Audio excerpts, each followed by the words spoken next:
Assalamualaikum warahmatullahi wabarakatuh. A'udzu billahi minasyaitonir rajim. Bismillahirrahmanirrahim.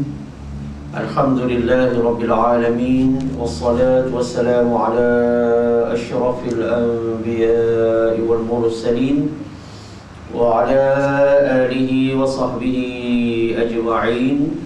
Subhanaka la ilma lana illa ma 'allamtana innaka antal alimul hakim. Rabbi shrah li sadri wa yassir li amri wahlul 'uqdatam min lisani yafqahu qawli. Allahumma 'allimna ma jahilna wa dhakkirna ma nasina. Allahumma anta rabbuna farzuqna al-istiqamah. Rabbana hab lana hukman wa alhiqna bis salihin. Walhamdulillahi rabbil alamin. Wa ba'd. Muslimin dan muslimat yang dirahmati Allah Subhanahu wa taala, alhamdulillah, syukur kehadrat Allah, salawat dan salam wa Rasulillah sallallahu alaihi wa alihi wasallam. Nawaitu al-i'tikaf fi hadzal masjid sunnatan lillahi ta'ala. Kita bertemu sekali lagi dalam siri pemantapan ibadah solat, fokus kepada rukun-rukun solat itu sendiri, dan kita pada kali ini berada di siri yang ke-37 dan masih membincangkan mengenai permasalahan khusyuk, ya, di dalam sembahyang. Sebelum kita meneruskan perbincangan mengikut urutan di dalam kitab rujukan kita, maka perlu difahami menurut para sahabat Nabi radhiyallahu alaihim ajma'in, khusyuk ni ada beberapa pengertian. Kalau daripada Sayyidina Ali karamallahu wajhah sendiri, khusyuk itu adalah khusyuk adalah khusyuk hati, ya? Khusyuk al-qalb, ya? Khusyuk hati. Begitu juga pendapat daripada Ibrahim An-Nakhai, ya? Dan menurut riwayat yang lain, Sayyidina Ali karamallahu wajhah pernah berkata, khusyuk itu ialah tidak berpaling ke kanan dan tidak berpaling ke kiri. Kalau kita solat, maknanya tak berpaling ke kanan dan tidak berpaling ke kiri, itu juga dinamakan khusyuk. Sebab ada orang semayang liar, ya, pandangan tu. Kadang-kadang dia main jeling dengan ekor mata, kadang-kadang melibatkan bergerak, ya, muka ni ke kanan ataupun ke kiri, ya, menoleh ke kanan atau ke kiri. Itu maknanya kalau berlaku begitu, makna dia telah tidak khusyuk di dalam solatnya. Dan ditambah lagi oleh Sayyidina Ali karamallahu wajhah, khusyuk itu di hati, dan hendaklah seseorang merendahkan diri kepada seorang Muslim yang lain. Dan janganlah, dia kata, kamu berpaling-paling di dalam sembahyang kamu. Terangkan, dalam sembahyang jangan berpaling-paling, ya. Seorang lagi sahabat Nabi, iaitu yang mempunyai ilmu Al-Quran, ya, Ibnu Abbas. Makna sini adalah Abdullah bin Abbas. Itulah Ibnu Abbas menjelaskan bahawa yang dikatakan orang yang khusyuk itu ialah mereka yang takut lagi berkeadaan tetap. Mereka yang takut dan juga berkeadaan tetap. Dan menurut Mujahid, Hasan al-Basri, Qatadah dan Az-Zuhri, dia kata siapa yang mengetahui orang yang di sebelah kanan dan kirinya sedang dia di dalam solat, maka bukanlah dia bersembahyang, yakni dengan khusyuk. Kalau kita tahu siapa duduk sebelah kanan kita dan siapa duduk sebelah kiri kita, maknanya orang itu, dia kata, belum lagi khusyuk dalam arti kata yang sebenarnya. Ya.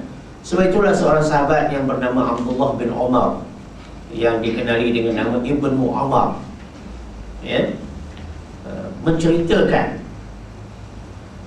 adalah para sahabat Nabi SAW apabila mereka bersembahyang, cerita macam mana sahabat Nabi sembahyang, ya, mereka menghadapkan betul-betul kepada sembahyang mereka.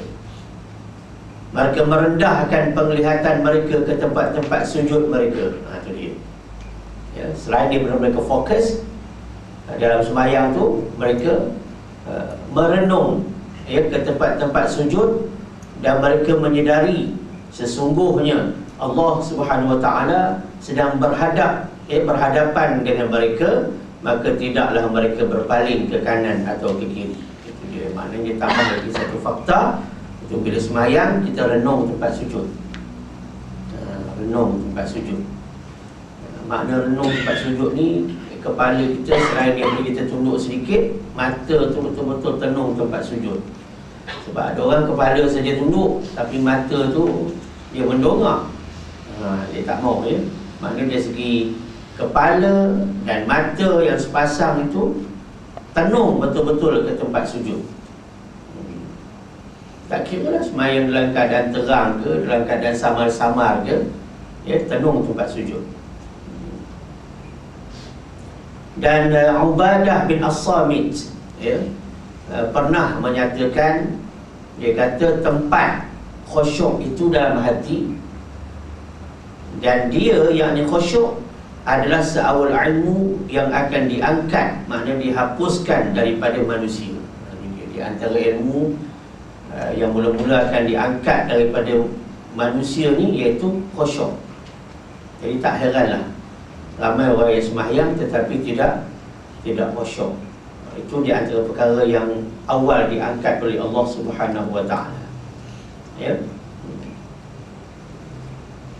Muslimin dan muslimat yang dirahmati Allah Subhanahu Wa Taala, kemudian kita tengok pendapat daripada Abi Ad-Darda, ya, atau kita kata Abu Ad-Darda, ya, menyebut bahawa khusyuk itu ialah membesarkan kedudukan, yakni kedudukan Allah.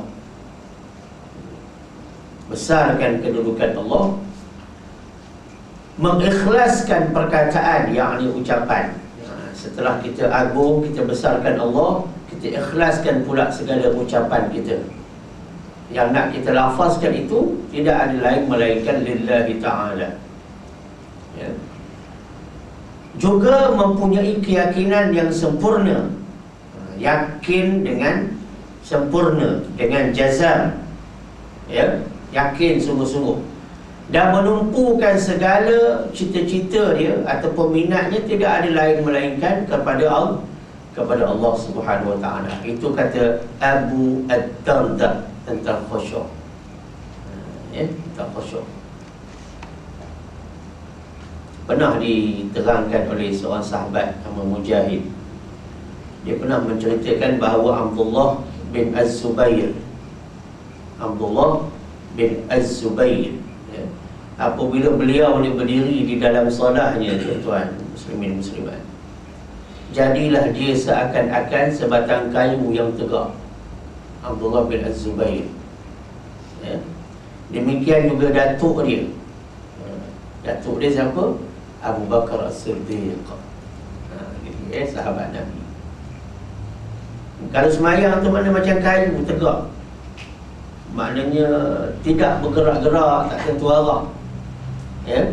Dan Mujahid menjelaskan demikian keadaan khusyuk di dalam sembahyang. Maknanya tidak bergerak-gerak anggota tubuh itu, kecuali pergerakan yang disyariatkan. Untuk menambah pergerakan yang tidak ada kena-mengena dengan sembahyang, itu bukan cara sahabat-sahabat sembahyang, bukan cara Abu Bakar As-Siddiq sembahyang, bukan cara Abdullah bin Az-Zubair sembahyang. Dia tetap dia punya anggota tubuh badan. Itu diriwayatkan daripada Al-Baihaqi dengan sanad yang sahih, maklumat tentang bagaimana sahabat yang dekat dengan Nabi ini sembahyang, ya. Muslimin dan muslimat yang dirahmati Allah Subhanahu wa taala,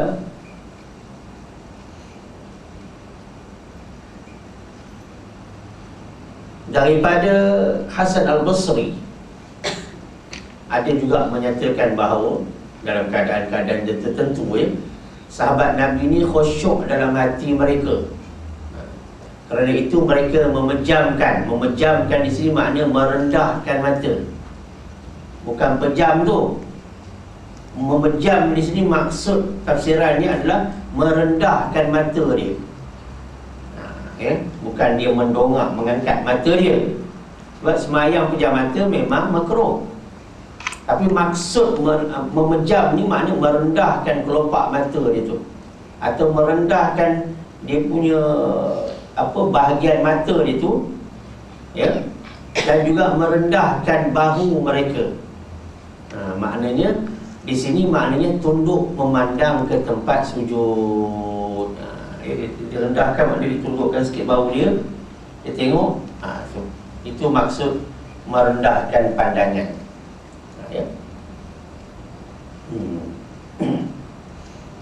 Itu menurut para sahabat Nabi SAW berkaitan dengan khusyuk. Mari kita tengok pula apa kata tokoh-tokoh tafsir, mufassirin. Apa kata ulama-ulama tafsir.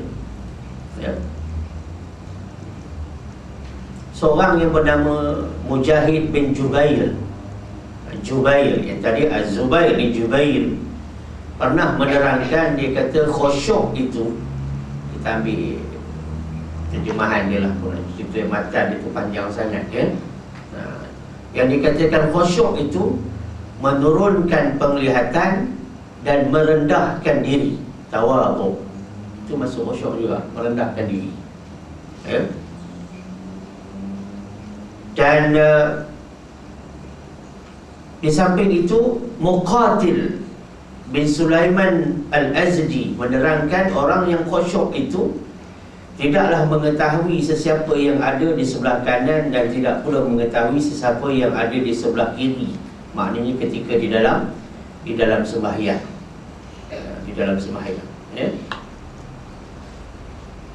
Begitu juga diterangkan oleh tokoh tafsir Imam Ibnu Jarir At-Tabari. Tafsir At-Tabari ini tafsir yang besar sebenarnya.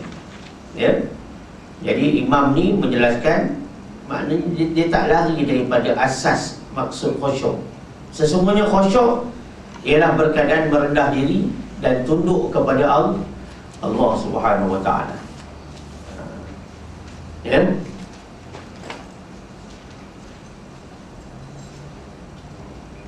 Kemudian Al-Qurtubi, saya sebut dengan tafsir Al-Qurtubi,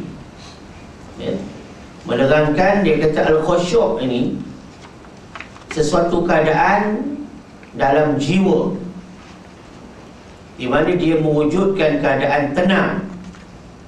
Mana jiwa itu tidak apa kata orang,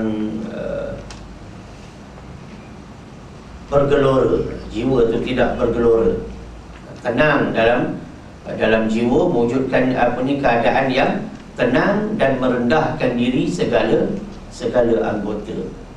Anggota ni rendahkan dirinya bukan maknanya anggota itu kena duduk dalam keadaan rendah, tapi anggota itu tunduk dan patuh kepada perintah Allah. Kaki tahu fungsi dia, tangan tahu fungsi dia, mata tahu fungsi dia. Itu anggota-anggota yang merendahkan diri mereka sendiri.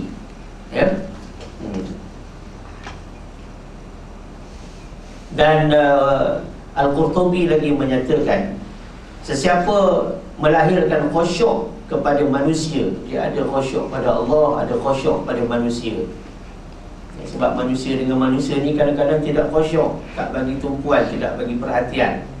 Dengan manusia pun kita kena bagi perhatian, itu masuk khusyuk. Sesiapa melahirkan khusyuk kepada manusia sedang tidak wujud dalam hati, dia nak cuba khusyuk dengan manusia, fokus, tetapi tidak ada dalam hati dia. Dia cuba nak buat tapi hati dia tidak begitu.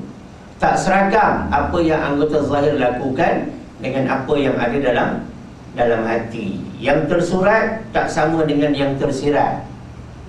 Anggota di luar dengan dalam tu tak sama. Maka kata Al-Qurtubi, maka sesungguhnya dia benar-benar melahirkan keadaan nifaq. Nifaq di sini maknanya pura-pura, hipokrit lah, pura-pura, ya. Muslimin dan muslimat yang dirahmati Allah Subhanahu wa taala, kata Al-Qasimi pula, ini semua ulama tafsir punya pendapat, kita kena ambil kira, ya. Dia kata khusyuk ialah berkeadaan hina, berkeadaan hina serta takut dan tetap segala anggota disebabkan hati merasa takut, ya. Maknanya adanya satu, dia menjiwai apa yang dikatakan al-haibah. Haibah, orang Melayu pun sebut hebat, dia kata. Sebenarnya dia perkataan Arab, haibah. Kita kata hebat, dia kata, ya. Haibah ni maknanya apa ni, rasa takut kepada kebesaran Allah Subhanahu wa taala. Itu hebat, haibah, ya.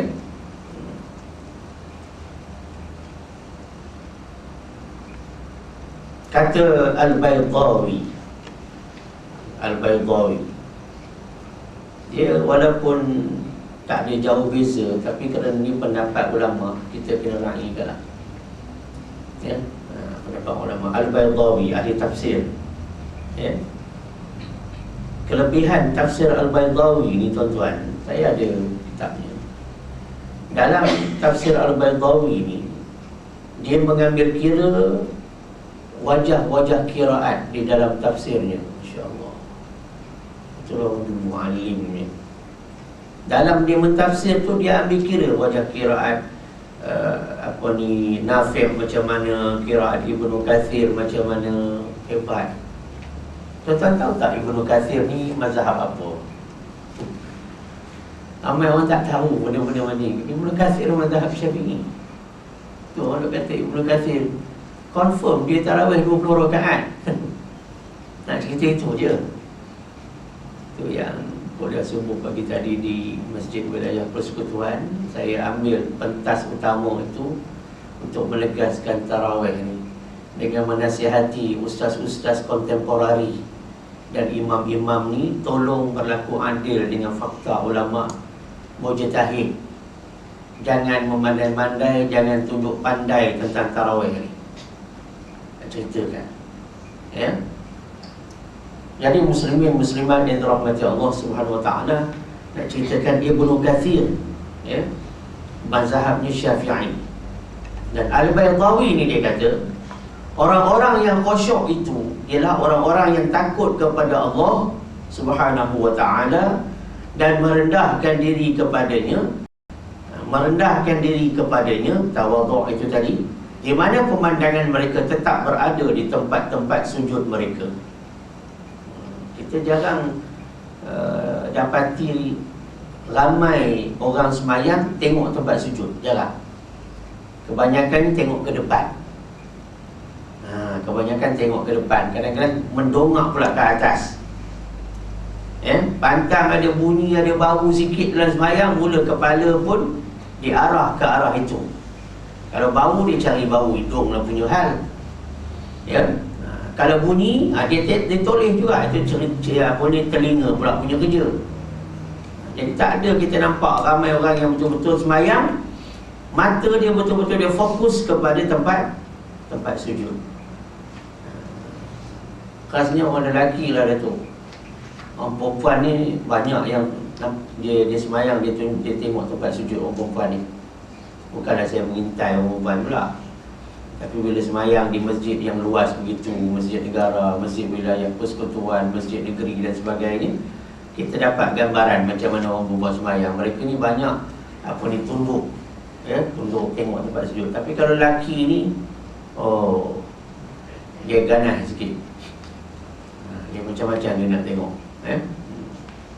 Terutama bulan Ramadan ni, manusia dengan pelbagai gaya mengundang kepada pandangan-pandangan orang yang sedang semayang ke arah mereka.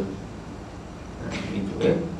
Mana tak tengok Datuk, yang pakai jubah serban, yang berjanggut apa ni, yang pegang tasbih, tarawih 8 rakaat keluar. Yang ikat rambut panjang, lelaki ikat rambut panjang, tarawih 20 rakaat. Itu yang pening kepala masjid tu. Masjid pening. Tengok dia punya penghuni, jubah serban keluar 8 rakaat. Yang ikat rambut ni bukan perempuan, lelaki. Tunggu sampai 23. Agak masjid kata patutnya jubah kau ni bagi pada yang rambut panjang lah agaknya. Ini berlaku dalam bulan Ramadan. Baik. Itu kata Al-Baydawi. Al-Baydawi. Bukan Badawi, Badawi lain. Al-Baydawi. Al-Baydawi.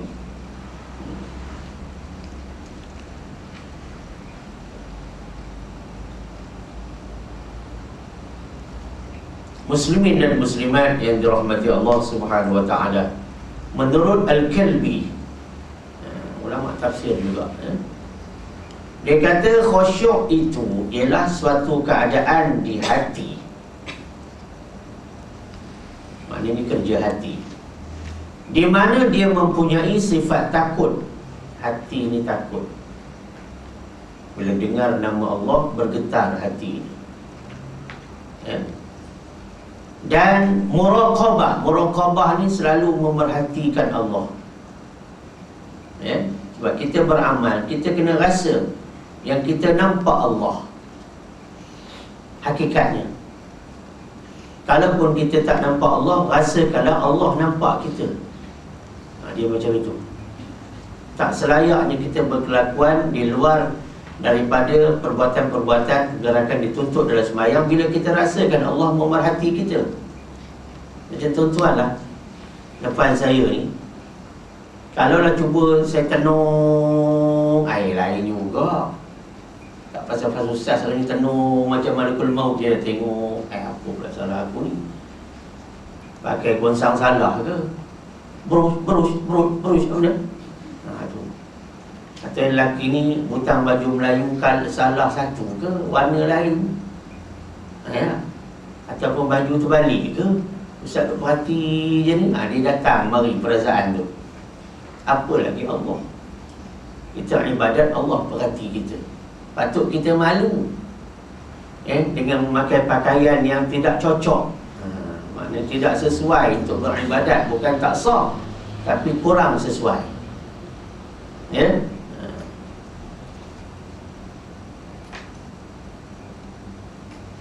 Jadi muslimin muslimat yang dirahmati Allah Subhanahu wa taala, dia kata, dan juga merendahkan diri kepada kebesaran Allah.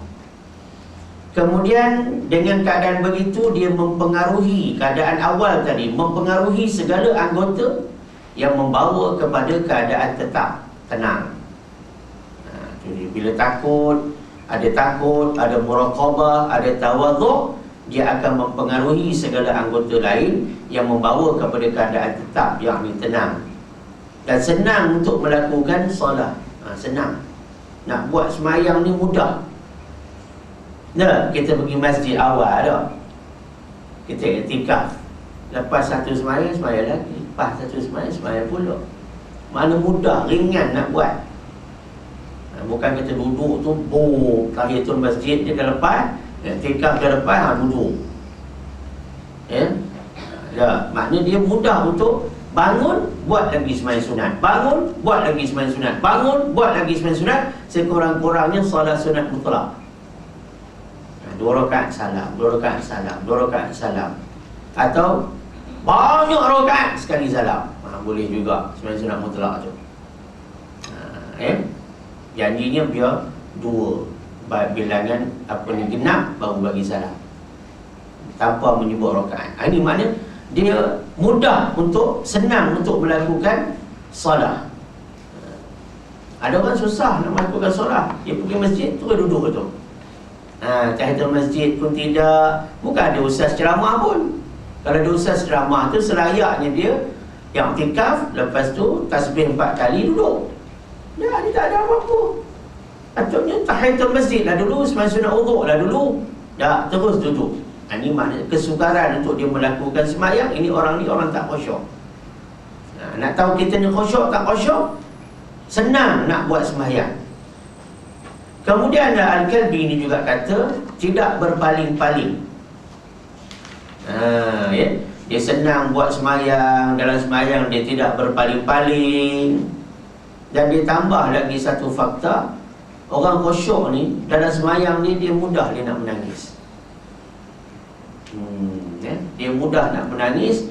Dan dalam sembahyang dia juga di tempat-tempat yang sesuai, yang tertentu, yang disunnahkan, dia banyakkan doa dia, iaitu di dalam ketika sujud. Sebab Nabi SAW menerangkan banyakkan membesarkan Allah ketika rukuk dan banyak berdoa kepada Allah ketika sujud.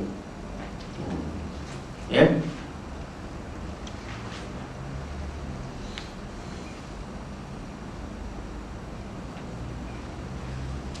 Baik, yang lain-lain tu lebih kurang sama aja. Ya, lebih kurang sama aja. Sama ada daripada Al-Allamah Al-Alusi Al-Baghdadi. Ini ulama tafsir daripada Baghdad. Ada saja kitab tafsir ni, kitab tafsir lama ya, Al-Alusi. Ya, sama aja lebih kurang maksud dia.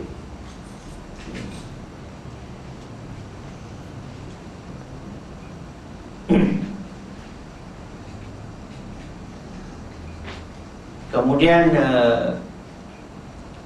satu lagi daripada tafsir Ruhul Bayan, juga tafsir lama ni. Dia kata khusyuk ialah takut dan merendahkan diri kepada Allah Subhanahu Wa Taala. Lain-lain pun nampak dia sama lebih kurang.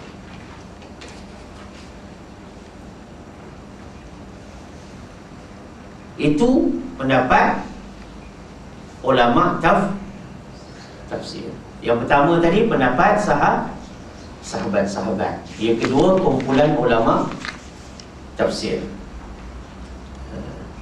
Mari kita tengok apa pula pengertian khusyuk menurut ulama-ulama pula. Ulama sini lebih menekankan kepada ulama fiqh, fiqh. Imam Malik, maknanya Imam Malik bin Anas yang menerajui mazhab Maliki. Kebanyakan di benua Afrika. Imam Malik di Hadraul Maut pun ada, saya jumpa ketika ijtima' ulama sedunia di Singapura. Banyak jumpa ulama-ulama mazhab Maliki. Ya. Dia kata khusyuk itu ialah betul-betul berhadap kepada sembahyang. Ini kata Imam Malik. Imam Malik ni tok guru pada Imam Syafi'i. Ya, betul-betul berhadap kepada sembahyang. Maknanya nak sembahyang ni dia bukan sambil lewa, acuh tak acuh, dalam keadaan rimas, dalam keadaan tak bersedia, dalam keadaan long life, bukan begitu. Dia masuk sembahyang ni dengan penuh tenaga, betul-betul berhadap kepada solat. Itu kata Imam Malik. Ya. Imam Syafi'i pula, imam yang kita ikut ijtihadnya, Imam Asy-Syafi'i rahimahullahu ta'ala. Ya. Dia kata khusyuk ialah seseorang yang bersembahyang menumpukan perhatiannya ke tempat sujud.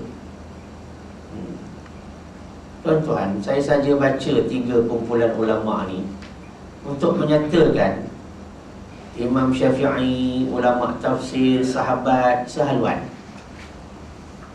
Makna apa yang mereka ijtihadkan, kita tengok sama. Jadi tak usah duk pertikaikanlah dari segi ilmu imam-imam mazahib ini. Ya? Apa yang sahabat buat, Imam Syafi'i cakap sama. Tapi kenapa bila Imam Syafi'i suruh sembahyang tarawih 20, sahabat-sahabat kita lah Tok Mu, kata orang Terengganu, Tok Si, kata orang Kelantan, Tok Si nak ikut. Kenapa ya? Susah sangat. Bulan Ramadan pula nak tunjuk double, nak tunjuk stubborn ni kita, dekil ni kita. Ya? Imam Syafi'i dia kata khusyuk ialah seseorang dia bila solat menumpukan perhatian dia ke tempat sujud. Begitu juga pendapat golongan ahli-ahli sufi pun begitu juga. Tengok tempat sujud dia kata. Allahu Akbar.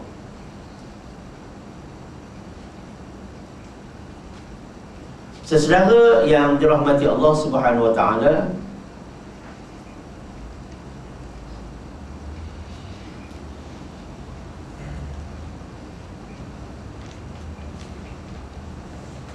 lebih kurang sama juga ulama-ulama fiqh ni pun lebih kurang sama. Baik, kita teruskan. Itu lebih kurang lebih menekankan kepada definisi khusyuk menurut kumpulan ulama ya.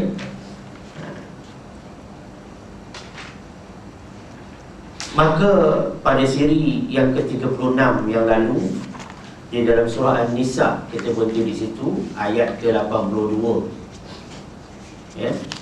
Allah Subhanahu Wa Taala menempelak dengan firman-Nya, A'udzu billahi minasyaitonir rajim. Afala yatadabbaruna al-Qur'an. Shadaqallahul azim. Apakah mereka tidak memerhatikan Al-Quran? Ya. Karena apa? Wali'anna bihi yakmulu maqsudul khusyuk. Kalau kita boleh tadabbur, kita perhati, maknanya kita ambil faham maksud ayat itu, yang demikian itu, dia kata ulama, dapat menyempurnakan maksud khusyuk. Jadi kita kena upgrade kalau kita dengan Al-Quran, khasnya dalam Ramadan ni, bulan Al-Quran ya, kita kena lebih membuat penambahbaikan kita, bagaimana kita nak berinteraksi dengan Al-Quran. Salah satunya melalui tilawah. Kita tepuk dada dan kita tanyalah iman kita. Dah masuk hari ke-23 kita berpuasa, berapa juzuk Al-Quran kita dah baca? Ya, kalau masuk 23 itu sempadan selamat lagi. Maknanya bila-bila masa dia boleh push untuk khatam, membaca dengan betul pada kadar lebih segera. Kalau dia follow juzuk dengan hari berpuasa, itu selamat. Maknanya bermula puasa dengan juzuk yang pertama, bukan menyambung juzuk-juzuk sebelum puasa 4 tahun lepas. Begitu baik. Jadi makna faham apa yang ayat-ayat Quran yang kita baca dalam sembahyang itu boleh menambahkan khusyuk. Fatihah yang kita dah baca berapa tahun ni, adakah betul semua orang Melayu kita yang sembahyang ni faham makna Fatihah 7 ayat itu, yang dikatakan sebagai As-Sab'ul Mathani, 7 ayat yang diulang-ulang bacaannya di dalam solat kita? 7 ayat tu betul-betul boleh faham tak dari segi makna dia? Tu ya. Dia kalau faham makna Fatihah ni, lagu yang kita nak bawa dalam baca tu dia suit. Ada orang baca Fatihah tapi lagu tu tak kena. Tapi kalau kita tadabbur Quran, lagu yang kita nak baca dengan tiap-tiap rangkap ayat Fatihah yang 7 tu kena lagu dia tu. Lagu Ihdina, lagu macam mana? Lagu Maliki Yaumiddin macam mana? Lagu Alhamdulillahirabbil alamin macam mana? Lagu Ghairil Maghdub macam mana? Itu termasuk dalam aksesori tadabbur Al-Quran. Ya, sebab tu selalu kita terapkan ini di dalam Qiyamul Lail. Nak tahu lagu dia, Qiyamul Lail. Itulah lagu yang di antara yang kita boleh syorkan bagaimana Fatihah tu kita baca. Itu juga ayat-ayat lain. Ya, ayat tentang neraka macam mana, ayat tempelak neraka macam mana, ayat orang beriman Allah sambut macam mana. Itu penting tu. Ayat dia dihimpunkan di padang mahsyar, dihalau nanti manusia ni macam mana. Allahu Akbar. Orang yang tak faham pun dengan cara kita baca, dia boleh buat satu tanggapan. Itu tadabbur Al-Quran.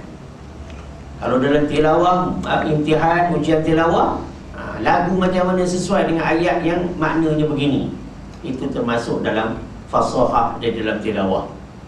Itu dah level yang tinggi lah tu. Orang kita ni boleh kata level tinggi je, bila dia nak capai tak tahu. Masa dia jahil pun dia kata tu level tinggi tu.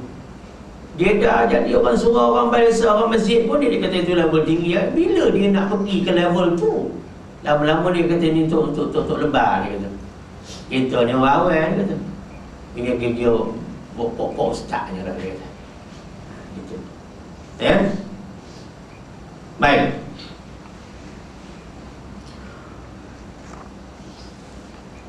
Wa tadabburu dhikrin qiyasan 'ala al-qira'ati wa sunnah idamatu nadhri mahalli sujudihi li'anna dhalika aqrabu ila al-khusyu' walau a'ma wa in kana 'inda al-ka'bah aw fi zulmati aw fi zulmati aw fi salati al-janazah atau kama qala.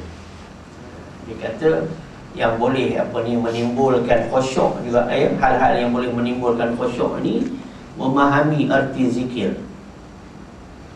Zikir sini sebab dia dikiaskan juga pada bacaan Quran.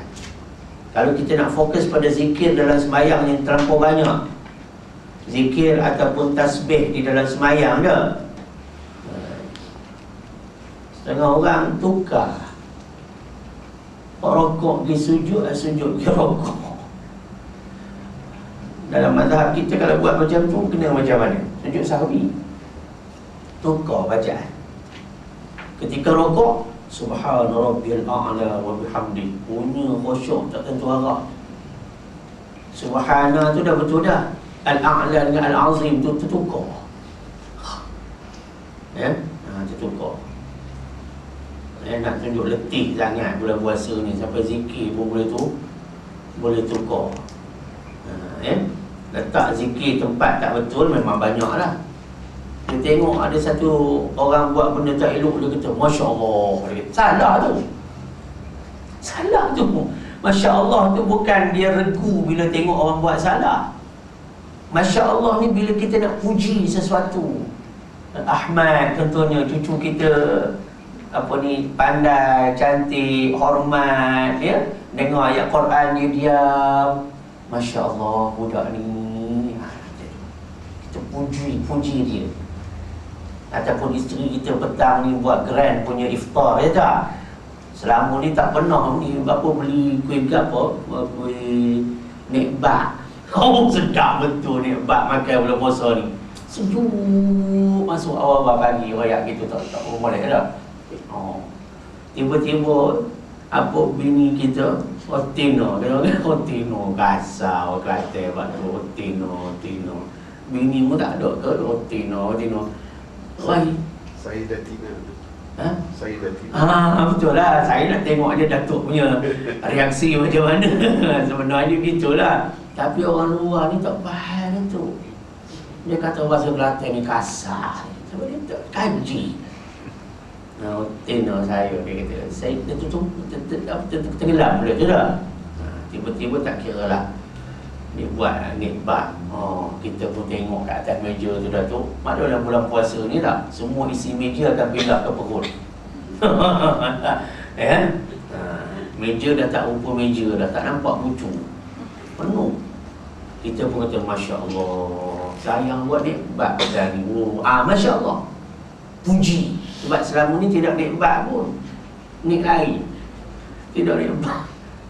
Syazmi tahu ke nikbat? Berat mu. Nikbat ni syurga dunia punya makanan. Waktu saya suka semeti tu, suka dia nikbat. Allah, dia cucuk cengkih kat situ. Sedap sungguh. Nikbat popularnya nikbat mani dengan kita bila nak puji orang, Masya Allah. Tapi kalau tengok benda tak elok, apa kita nak kata? Astaghfirullahalazim. Bila tengok langit yang begitu cantik di pagi hari Ramadan, Subhanallah. Nampak tu? Dia begitu, ya. Jadi yang itu pun kadang-kadang dia pasang tak betul. Apa lagi dalam sembahyang? Ya, zikir pada rokok pergi kat sujud, zikir sujud pergi bubuh naik ke atas pergi ketika rokok. Dah salah, kuat pula tu. Sebelah sampai dengar. Itu kalau Syafi'iynya dia sunat sujud sahwi bila salah pasang. Tapi nak cerita bahawa hal yang boleh menyumbang kepada khusyuk ni memahami arti zikir. Subhana rabbiyal azim wa bihamdi. Maha suci Allah yang maha agung, dan baginya segala kepujian. Ya.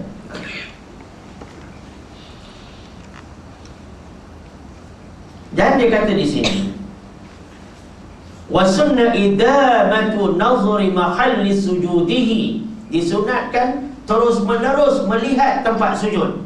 Nampak tak ada tali dengan maklumat ulama tafsir, ulama fiqh, sahabat tadi. Ya? Disunatkan terus menerus, idamah, terus menerus, continuous, terus, ya, terus menerus melihat tempat sujud, kerana cara yang demikian boleh mendekatkan kepada khusyuk sekalipun orang itu buta. Tengok, ini bukan masalah buta, ini masalah sunnah kita tunduk tengok tempat sujud. Abdullah ibn Ummi Maktum bergurau sikit dengan Nabi bila Nabi kata, bila tengok azan kena semayang di tempat azan diazankan. Abdullah kata, aku buta ya Nabi. Kena juga ya. Mu buta pun kena juga. Maknanya tak ada excuse. Bukan buta tu makna mu dikecualikan semayang di tempat azan diazankan kerana mu buta. Dah, mu juga tak terlepas, dia kata, Nabi kata. Tak ada exceptional, tak ada. Ada seorang anak murid tua saya, orang Terengganu, Datuk, kerja kat MAS, pemegang degree UM, ya, buta. Tapi dia kata, saya akan pastikan kuliah ustaz di seksyen 17 saya tak miss. Orang buta. Habis mana di Tubik pagi-pagi mana? Oh, saya jalan, dia kata. Agak-agak bunyi, kita tahan, dia kata. Ada rezeki dia bawa kita. Selama ni boleh kan? Buta-buta pagi-pagi sebelum subuh tu keluar, berani tu. Dia tahan, ada bunyi dia tahan dia. Nak pergi masjid, dia kata. Sampai kan? Sampai dia tahu kaset saya nombor berapa, yang ada, yang tak ada. Dia itu buta tu, tapi hatinya celik.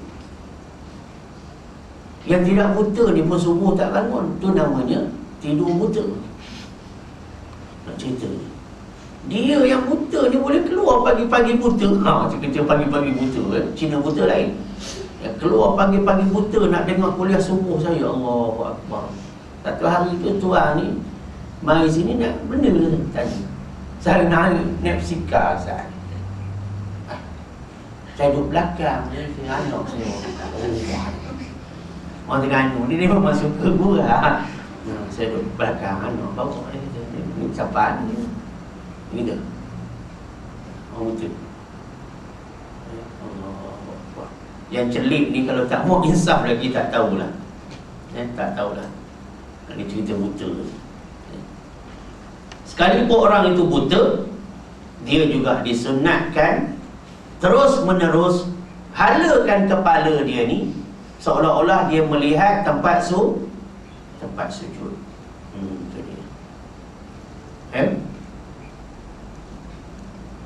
Sekalipun dia semayang dekat Kaabah, tak disuruh tengok Kaabah ketika semayang, tengok tempat sujud. Tapi minum air Zam-Zam, sunat tengok Kaabah. Bila semayang depan Kaabah pun dia kata, yang sepatutnya semayang tengok tempat sujud juga. Ataupun fil zulmah, ataupun semayang dalam gelap, qiyamul lail, dalam kegelapan malam, semayang tengok tempat sujud juga. Yang tadi wa in kana 'indal Kaabah, walaupun semayang di sisi Kaabah, mu tidak sunat tengok Kaabah dalam semayang, mu tengok sujud juga.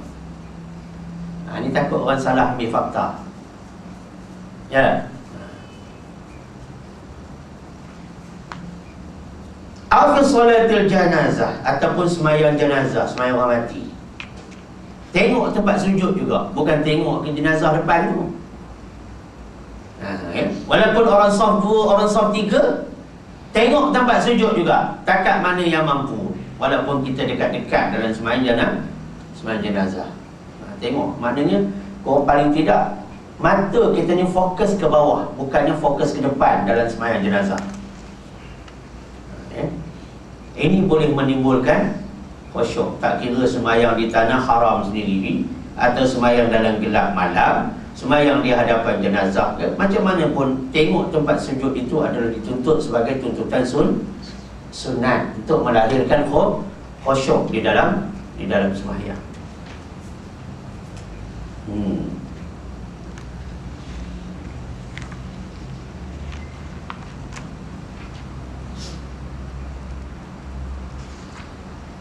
Dia kata as-sunnatu ay yaqsura nazarahu ala musabbihatihi 'inda raf'iha fi at-tashahhud li khabarin sahihin fihi wa la yukrahu taghmidu 'ainayhi illam yakhaf darara atau kama qala. Ulama fiqh bagi tahu Syafi'iyah, sunat kita memusatkan penglihatan kita pada jari telunjuk bila kita tasyahud awal dan tasyahud akhir. Pusatkan pada ujung jari telunjuk ni ketika mengangkatnya di kala tasyahud. Bila kita angkat jari telunjuk, ingat balik ketika illallah, satu. Ketika Rasulullah, gerak, angkat illallah, biarkan dia diam. Rasulullah, gerak sikit. Allahumma, memulakan selawat, kata Imam Ghazali, gerak sikit lagi. Sekali angkat, 2 kali gerak selepas diangkat. Itu masa itu disunatkan kita orang sembahyang ni tengok jari telunjuk, bukan tengok tempat sujud. Maksud itu kita iqrar, kita memberikan pengakuan dengan penuh yakin, dan kita lahirkan kepada, tumpahkan pengakuan itu, iqrar itu pada jari telunjuk. Maka waktu itu disunatkan kita tengok jari telunjuk. Sebelum illallah, tengok tempat sujud. Ketika illallah, tengok jari telunjuk. Rasulullah, Allahumma, gerakkan jari telunjuk. Lepas tu baru tengok tempat sujud balik. Pada 3 detik ini tengok jari telunjuk, fokus pada jari telunjuk. Tuan-tuan agak semua orang tahu ke benda ni? Yang ramai tak tahu. Tu saya cakap di banyak tempat dalam Ramadan ni. Saya kata sebenarnya orang kita ni tarawih tak belajar. Betul tak kata? Tak belajar, tak ada belajar betul-betul lepas tarawih ni. Orang kita sebenarnya tak belajar. Dia hanya rasa-rasa apa yang orang dulu buat, kita ikut begitu je. Bila tak belajar, maka datanglah pelaksanaannya menggambarkan orang tu orang tak belajar, membuat buta tuli macam lalang. Begitu. Ini berdasarkan hadis sahih. Ada hadis sahih, khabarin sahihin fihi, berdasarkan kepada hadis sahih, rawahu, riwayat Imam Ahmad wa Abu Dawud, dan juga Imam Abu Dawud. Apa kata hadis ini? Inna Nabiyya sallallahu alaihi wasallam yushiru bimusabbihatihi wa la yuharrikuha. Sadaqa Rasul sallallahu alaihi wasallam. Sesungguhnya Nabi sallallahu alaihi wasallam berisyarat dengan telunjuknya. Mana digerakkan dengan jari telunjuk kanan dan tidak menggerak-gerakkannya. Ini sebagai satu dalil. Satu dalil, jangan menggerak-gerakkannya sepanjang masa. Namun menurut mazhab-mazhab tertentu, ada yang menggerak-geraknya sepanjang masa, tetapi apabila bertemu dengan perkataan tertentu, memang sepanjang-panjang dia bergerak, tapi bila jumpa perkataan tertentu, bukannya tak kira perkataan, dia menggerak aja, bukan begitu. Ada mazhab bila jumpa kalimah Allah, tuan-tuan, dia gerak. Jumpa kalimah Allah, dia gerak. Jumpa kalimah Allah, dia gerak. Itu maknanya bergerak sepanjang masa juga. Bila? Ketika jumpa kalimah Allah. Yang tak betul ni, jumpa kalimah Allah pun gerak, tak jumpa kalimah Allah pun dia bergerak. Rajin semacam. Dan ada orang bila bangun dia semayang angkat tangan. Sebenarnya angkat tangan ni ada tempatnya. Yang malas sangat, yang rajin terlampau rajin pula. Dua-dua tak boleh pakai. Ya, bila tak mengikut apa ni, dasar ilmu, ya.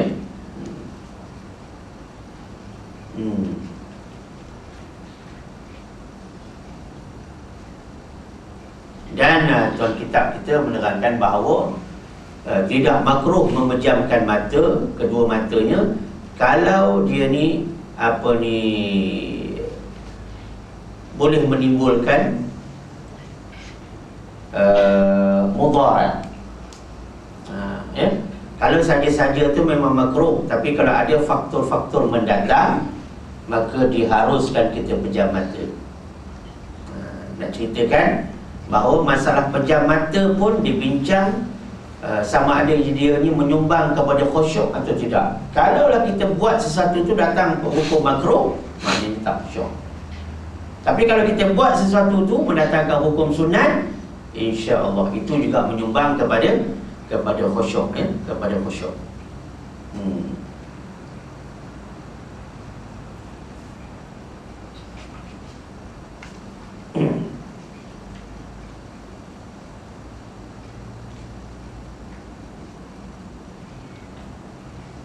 Kemudian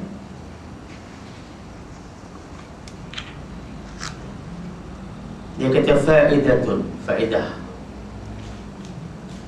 yukrahu lil musalli dzakari wa ghairihi tarku syai'in min sunani salati.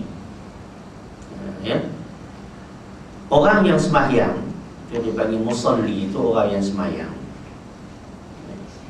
baik lelaki maupun perempuan, az-zakari wa ghairihi, lelaki maupun perempuan, makruh dia meninggalkan sesuatu daripada sunat-sunat sembahyang. Ini kata ni dalam mazhab kita, tuan-tuan, kalau yang sunat tu sengaja kita tinggal, dia automatik jadi makruh. Bukan maknanya kalau tak buat sunat tak apa, sebab benda ni sunat, tak boleh. Dia kalau dia tak buat yang sunat, dia automatik dia bertukar jadi makruh. Makruh ni ringkas cerita Allah Rasul tak suka, tu aja. Sebab tidak mengikuti sunnah Nabi ni. Ya. Baik. Jadi makruh dia meninggalkan sesuatu daripada sunnah.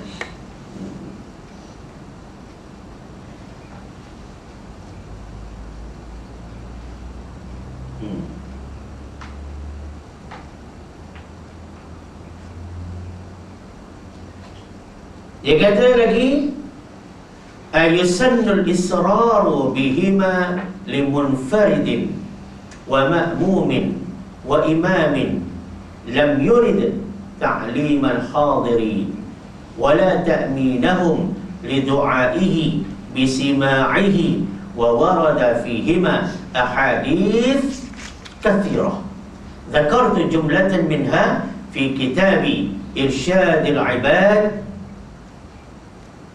faqlubuhu fa'innahu muhimmun atau kama qala. Disunatkan membaca zikir dan doa secara perlahan-lahan bagi yang sembahyang munfarid, sembahyang seorang diri. Sembahyang seorang diri disunatkan baca zikir dan doa itu secara perlahan-lahan. Ya. Ataupun bagi imam, ataupun bagi makmum dan juga bagi imam yang tidak bermaksud, ya, untuk menarik hadirin dan tidak pula bermaksud agar doanya diaminkan kerana mereka makmum mendengar bacaan doanya. Jadi nak ceritakan, ada juga keharusan di tempat-tempat yang tertentu zikir dan doa ni tidak memerlukan bacaan-bacaan yang jahar, bacaan kuat. Ada tempat-tempat yang tertentu. Tetapi atas dasar tarbiyah, ya, nak mendidik, maka perkara menguatkan zikir dan doa ini adalah diharuskan. Ya, ulama sufi pun mengharuskan begitu. Ya. Dia kata banyak sangat hadis mengenai fadilah zikir dan doa. Ini semua tuan-tuan nak cerita, tuan kitab kita nak menerangkan benda-benda macam ni menyumbang kepada khusyuk. Lepas tu jangan kita pandang kecil, pandang mudah soal zikir, soal Quran, soal doa. Jangan pandang mudah. Ya, dia boleh menyumbang kepada khusyuknya sembahyang kita, insya-Allah. Dia kata diterangkan banyak dalam kitab Irsyadul Ibad. Ini kitab-kitab besar. Ya. Fatlubuhu, dia kata carilah, dia kata. Carilah kitab tu, kata. Nak tuan-tuan cari.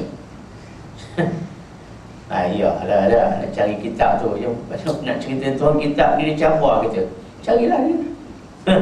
Carilah. Fa'innahu muhimmun. Dia kata sebab kitab tu penting, dia kata. Nampak? Penting bila kita bicara dengan kitab. Knowledge is power. Knowledge ni dia ada dalam kitab. Walaupun bila kita dah hafal, maka ulama-ulama sebut ilmu di dada, bukan di kitab. Itu bila kita dah garap ilmu tu. Tapi sebelum nak bubuh kat dada, kita kena ada kitab dulu. Ya. Wallahu a'lam. Hingga kita jumpa lagi pada siri yang akan datang, siri yang ke-38. Perbincangan ini menjadi semakin menarik. Maka nantikan kedatangannya pada siri-siri yang akan datang. Yang baik daripada Allah, silap kelemahan saya sendiri. Wabillahi taufiq wal hidayah. Wassalamualaikum warahmatullahi wabarakatuh. Bismillahirrahmanirrahim. Allahumma arhamna bil Qur'anil Karim waj'alhu lana imaman wa nuran wa hudan wa rahmah birahmatika ya arhamar rahimin. Walhamdulillahi rabbil alamin. Subhanallahi wa bihamdihi, subhanakallahumma bihamdik, asyhadu an la ilaha illa ant, astaghfiruka wa atubu ilaik. Bismillahirrahmanirrahim. Wal 'asri innal insana lafi khusrin illa alladhina amanu wa 'amilus solihat wa tawasaw bil haqqi wa tawasaw bis sabr. Shadaqallahul 'azim.